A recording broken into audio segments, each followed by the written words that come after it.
Hello, hello, hello. This is Hallie, your host of My Sister's Closet podcast, your sister that you never had but always wanted. Hey guys, I hope that all of you are doing well today. I am. I'm having some tea to go with this episode. It's going to be a serious one.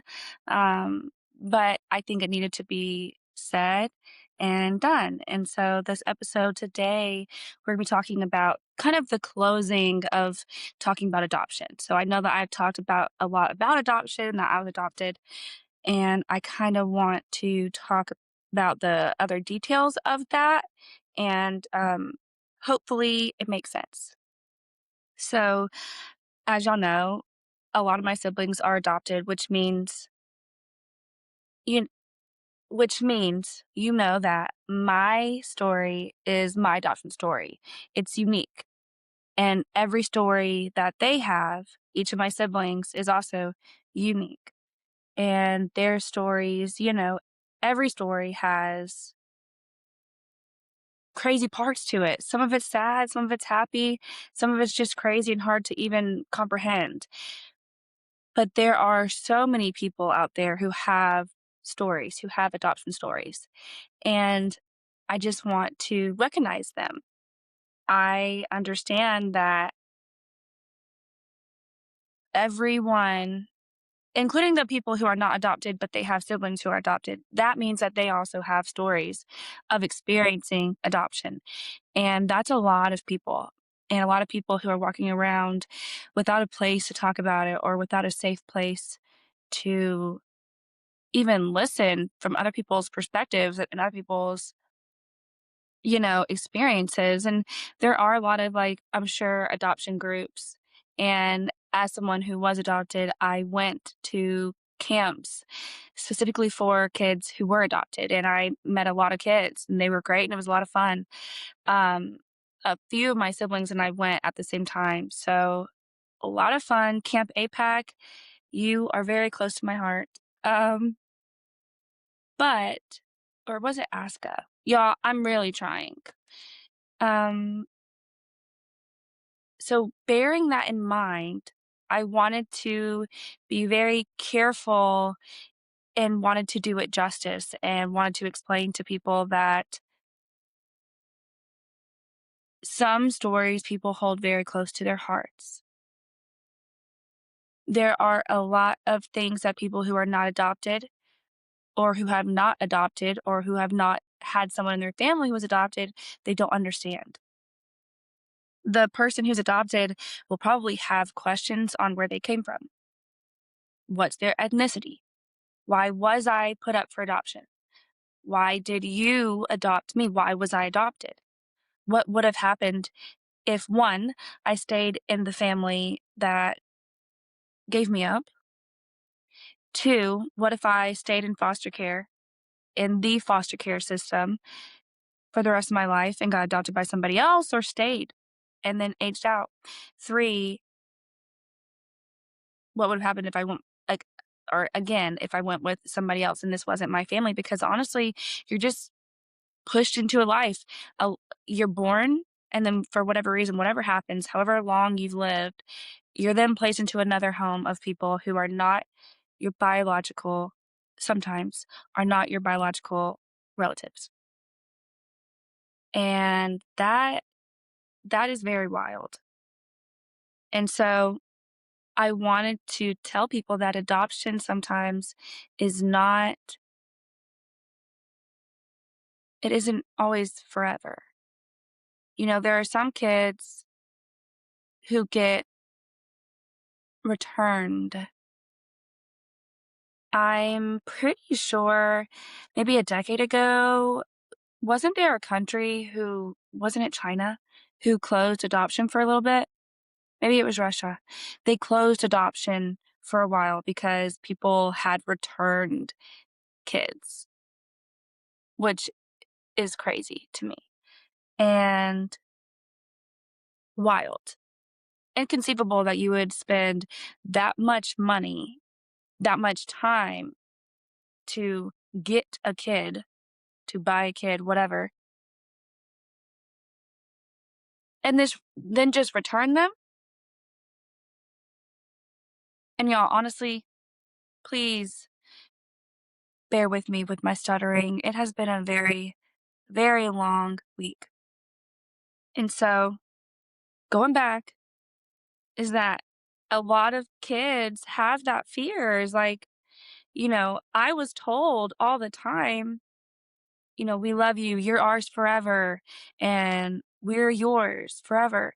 But what happens when that isn't the case? And that is not a fear that I grew up with necessarily, but it is possible and it does happen. And so everyone's story is different. What could happen, what does happen in the home is different, vastly different than what some people may experience. So please, if you are meeting someone who has been adopted, please be mindful about what you say and how you say it. Some things aren't your business, okay? It's not your business to know exactly what happened in a person's life, why they were adopted, how old they were, yes, ask the questions, but just understand sometimes people don't want to talk about it. They don't want to talk about it. So in adoption stories, we kind of treat it like this big fairy tale, like, oh, I was rescued. But sometimes the family you're brought into is worse than what you could have received or what you would have experienced. And what I mean by that is, there was there were kids that I went to school with. And when I went to school with them, everything seemed normal. There were kids that were also adopted and I was adopted. And so, you know, we kind of felt like not family, but I at least saw them as, okay, there's another person like me. But when I graduated from high school, they were still in high school and I didn't know how old the brother was. And come to find out though, the adoptive parents were wild.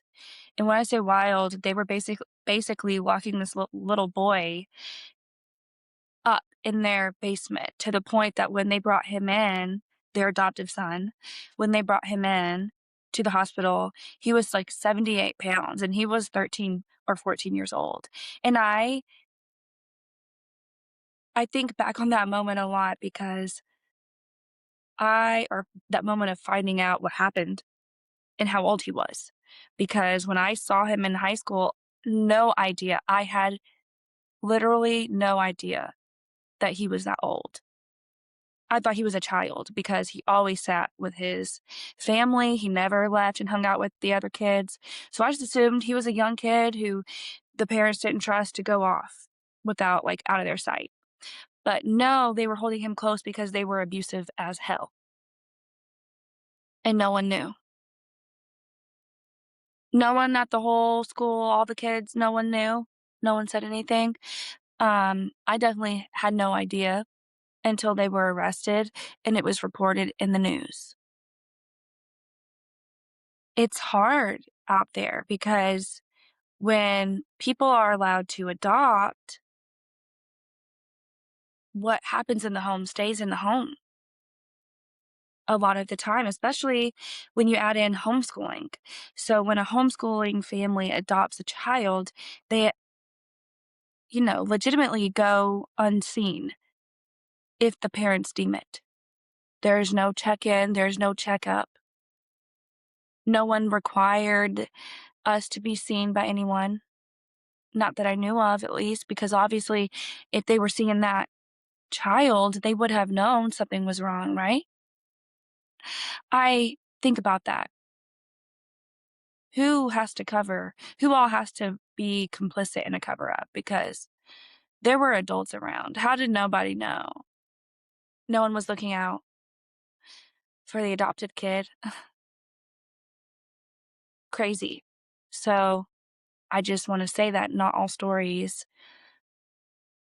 adoption stories are ones that you want to hear.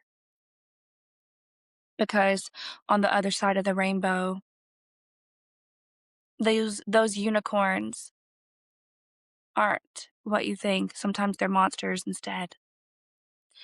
And so I want to go back to talking about how my family, there was love, there were trials, it was a lot. There were a lot of us. Sometimes it felt like we were raising each other, and it was hard, but we love each other, and I'm very glad. I think we all are glad that we found each other and were placed in the family that we were placed in, but it didn't come without its own struggles, and I'll leave it at that for now. Um, but what I wanted to talk about are some facts about adoption and about foster care. So please bear with me. In 2024, 46,935 children, they were adopted out of the foster care system. However, that's still a decrease. So it sounds like a huge number, but that's a decrease. And I also wanted to say that right now, there are probably about 10% of kids who get returned from their families from adoption. There's about 13 to 25% of children who are in the process to be adopted, and it will not go through. So all those children won't be attending or won't be going back to a happy place. They're going back to foster care, okay? Back to a family, hopefully that wants them, but you don't know also in the foster care system, you don't know what you're going to get because people can fake it very easily. It's very easily possible that the children who are in foster care are abused, used, and misused. And right now, I told you about 46,000 children get adopted in 2024. But right now, there are 329,000 children who are in the foster care system. That is a very large number. Only 34,000 right now, though, are even eligible to be adopted. And that means that with paperwork, the parental claim has been terminated, which means they are now they're free in the system to be adopted. Um, Typically when children get adopted, they will be like the median age, I guess, is 6 years old. For comparison, I was adopted at 3 months or 3 to 4 months old. So I'd only spent time in one foster care home while I was an infant. And as I was saying, though, a lot of the ones who are older when they are adopted, it's a higher risk of being returned. And I should probably stop saying return. The word should be that the adoption was disillusioned. I don't know. Um, and then for the kids that don't get adopted, about every year, 15,000 children are aging out of the foster care system, which means they have no family. This means that these are the kids that are aging out with no family, no permanent home. They may not have a car. They're just an 18-year-old out living by themselves now. And by living with themselves, they may be homeless. A large percentage go into homelessness or fall into homelessness through this. And so, yes, I am aware that my story, I was I fared very well in comparison to a lot of kids who were in the foster care, who were adopted. And I just want to hold a moment for the kids that, one, don't get adopted, and that also do not have a good foster care system home, so a good foster home. the foster parents are neglectful, I feel for them. I want to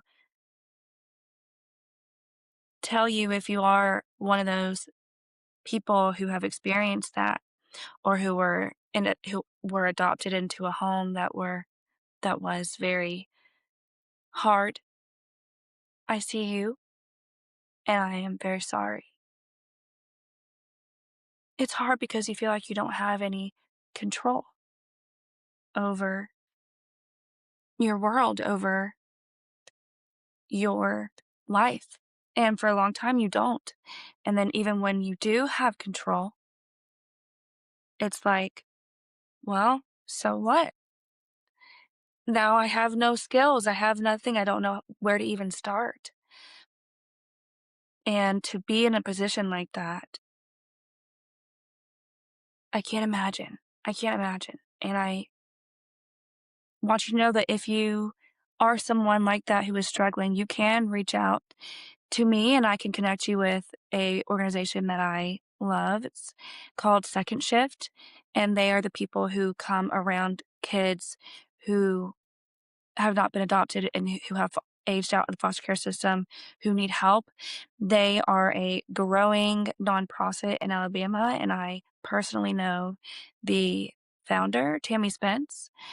She is a great woman who also adopted children, and I know them as well. And she is a fantastic leader, and there's a lot of times that people may not know what to do when they're aging out, but she is the woman for the job.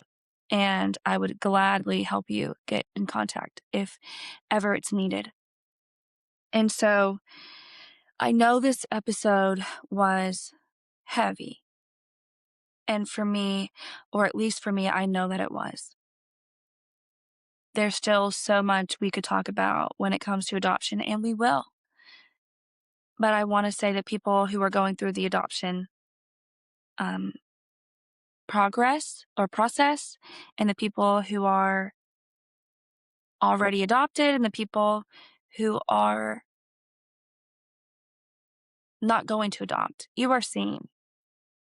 You are seen, and I understand all the feelings, because sometimes it's good, sometimes it's bad. You don't know what you're doing, or if your choice is right, or you're doing the right thing.